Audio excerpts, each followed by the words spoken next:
मोअज़्ज़ज़ सामीन व नाज़रीन किराम, अगर आप आज इन मसाजिद के ज़िम्मेदारान को देखें तो आपको पता चलेगा कि ये मसाजिद के खादिम नहीं बल्कि हाकिम बने बैठे हुए हैं, काबिज बने बैठे हुए हैं, और सस्ती शोहरत पाने के लिए, लोगों से वाहवाही लेने के लिए, लोगों से सलाम लेने के लिए, लोगों से अपनी इज्जत करवाने के लिए आज बहुत सारे लोग जो है मसाजिद के सदर और जिम्मेदार बनना चाहते हैं।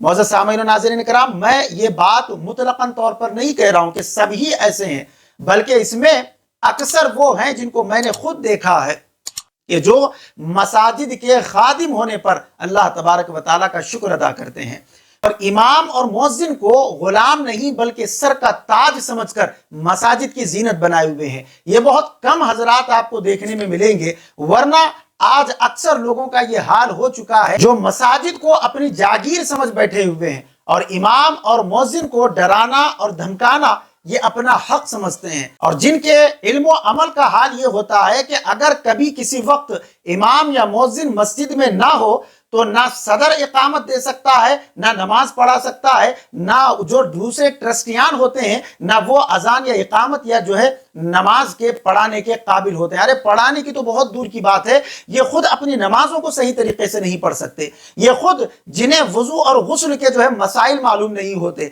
आज ऐसे जाहिल सुदूर मसाजिद पर जो है कायम हो चुके हैं। अरे जिनकी जिंदगी खुद शरीयत मोहम्मदिया के मुताबिक नहीं होती, जिनका कौल एक होता है फेल एक होता है, जिनकी औलाद खुद उनकी बात नहीं सुनती, जिनके घर में जिनकी बात सुनी नहीं जाती, वो लोग भी जो है मस्जिद में आकर इमाम और मुअज्जिन को डराना, उन्हें धमकाना और जो है उन्हें जलील करना और बात बात पर उन्हें टोकना अपना हक समझते हैं। खुदारा खौफ करें अल्लाह तबारक व तआला को, कल हश्र के मैदान में उसके रसूल को तुम्हें भी मुंह दिखाना है।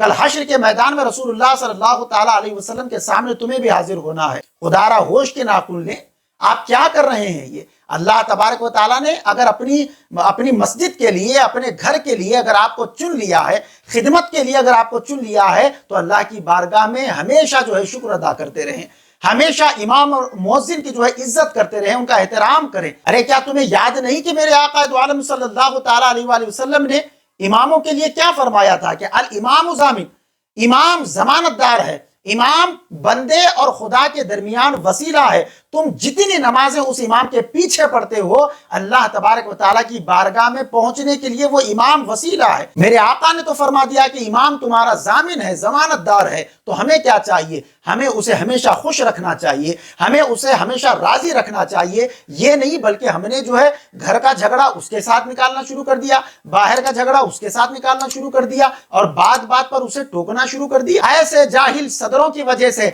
ऐसे जाहिल ट्रस्टियों की वजह से आज बड़े बड़े जय्यद उलमा और मुफ्तियान किराम जो है आज मसाजिद को छोड़ने पर आ गए हैं और कारोबार करने लग गए। कोई स्टेशनरी की दुकान डालकर बैठ गया, कोई जो है दीगर और किराना दुकान डालकर बैठ गया, कोई बिजनेस करना शुरू कर दिया। अरे जिनको मिंबर रसूल पर बैठकर कुरान और हदीस को बयान करना था, आज वो ऐसे जाहिल ट्रस्टियों की वजह से आज इमामत से दस्तबरदार होते हुए नजर आ रहे हैं। और मजे की बात तो ये भी है कि इसमें कसूर हमारी आवाम का भी है।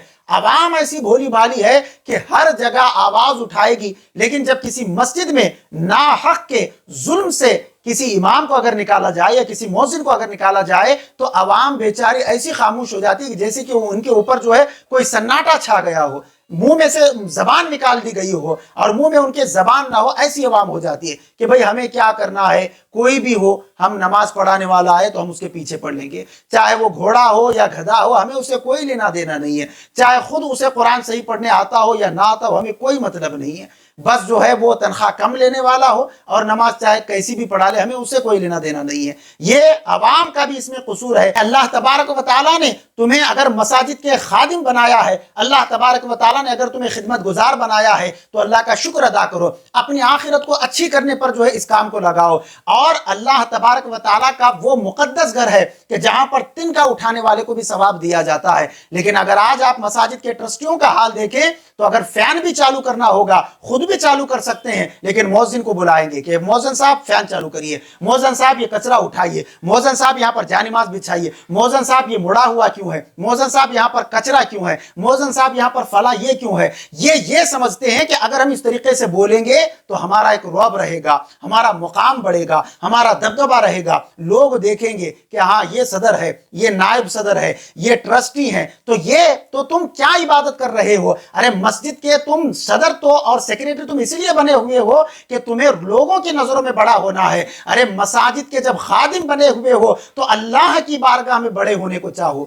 कल हश्र के मैदान में तुम्हें इसका भी जवाब देना होगा। जब मेरे आका पूछेंगे कि अल उलमा वरसतुल अंबिया, उलमा तो मेरी विरासत थे, मेरे वारिसीन थे, ऐ लोगों तुमने उनके साथ क्या सुलूक किया। तो इसमें आवाम भी पकड़ी जाएगी और इसमें वो नामनिहाद ट्रस्टियान और जाहिल सदर भी पकड़े जाएंगे कि जो आज हर बात पर इमाम और मौजिन को जो है टोकना अपना हक समझते हैं। जैसे आपकी जिंदगी है वैसे इमाम और मौजिन की जिंदगी है, जैसे आपकी लाइफ है वैसे उनकी लाइफ है, जैसे आपकी मसरूफियात है वैसे उनकी भी मसरूफियात है, जैसे आपकी जिंदगी में खुशी और गम के मरहलात आते हैं वैसे ही उन्हीं के जिंदगी में जो है खुशी और गम के जो है मरहलात आते हैं। तो आप ये क्यों समझते हैं कि हम जो है इसे तनख्वाह दे रहे हैं, ये 30 दिन तक बगैर नागे के जो है हमें यहां पर हाजिर होना है। आप देखें सदर जो है महीनों महीनों तक मस्जिद का मुंह नहीं देखता, ट्रस्टियान जो है वो महीनों महीनों तक हफ्ते तक जो है मस्जिद का मुंह नहीं देखते, और वो जो गवर्नमेंट होते हैं वो तो रिटायरमेंट होने के बाद ही उन्हें मालूम होता है कि वो अल्लाह के बंदे हैं, उन्हें नमाज पढ़ना चाहिए। हाँ, अगर इमाम और मुअज्जिन को डराना है तो तब वो सामने आएंगे और जो है बात करेंगे। तो इसलिए अपने आप को उसके मुकाम पर रखकर देखें कि क्या हम इसके साथ ज्यादती तो नहीं कर रहे हैं। अगर ये जब भी बात आपके दिल में बैठ जाए तो खुदा के लिए उसी दिन तौबा करके इमाम और मुअज्जिन से माफी मांगे, अल्लाह की बारगाह में दुआ करें कि रब्बे ज़ुल जलाल हमें हकीकी इमाम और मुअज्जिन और मस्जिद की खिदमत करने वाला बना। अल्लाह तबारक व तआला आपकी दुनिया को भी कामयाब फरमाएगा, आखिरत को भी कामयाब फरमाएगा। हज़रत अल्लामा व मौलाना हाफिज सैयद साजिद पाशा क़ादरी के इल्मी व रूहानी बयानात के लिए इस ऑफिशियल चैनल को सब्सक्राइब करें और बेल आइकन ज़रूर प्रेस करें। जज़ाकल्लाह।